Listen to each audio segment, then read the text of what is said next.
Tere päevast, superstaarid! Üks naljakas asi on juhtunud. Nimelt, eelmine nädalavahetus oli Eestis toimus siuke asi nagu koroonakonverents, kus räägiti sellest, et kas need koroonameetmed olid õigustatud ja kas seal mindi inimõigustest üle ja umbes siuke värk. Korraldajate meelest kõik ei olnud õige. Nüüd, see idee on justkui nagu päris hea. Aga nüüd nali on selles, et sellele konverentsile oli esialgselt kutsutud ka siuke tegelane nagu Robert F. Kennedy Jr., kes pidi osalema veebi teel.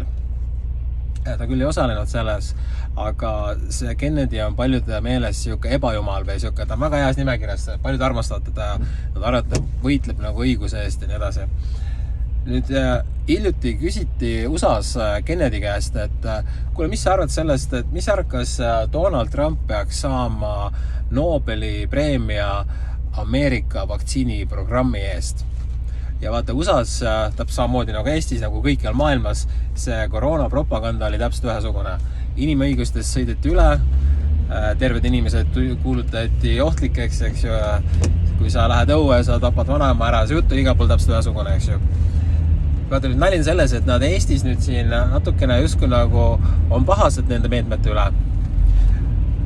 Ja eelmine nädal toimus veel siuke asi nagu oli umbusaldus avaldamine Jollerile, Karmen Jollerile ka koroona eest.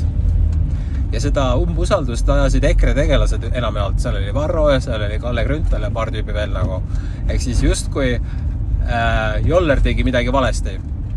Aga samal ajal, eelmisel nädalal toimus koroonakonverents, kuhu oli kutsutud Robert F. Kennedy, kelle hinnangul Trump tegi kõik asjad nii õieti, et tema peaks saama Nobeli preemia. See tähendab omakorda, et kui Trump peaks saama Nobeli preemia, siis peaks saama ka Karmen Joller Nobeli preemia, sest nad tegid ühesugust asja. Seega, kui need tüübid on seal objektiivsed, nagu nad väidavad, et nad on, üks vend isegi peab siukest portaali nagu objektiiv, siis objektiivselt, kui Trump peaks saama Nobeli preemia, siis peaks saama selle ka Karmen Joller. Väga hull.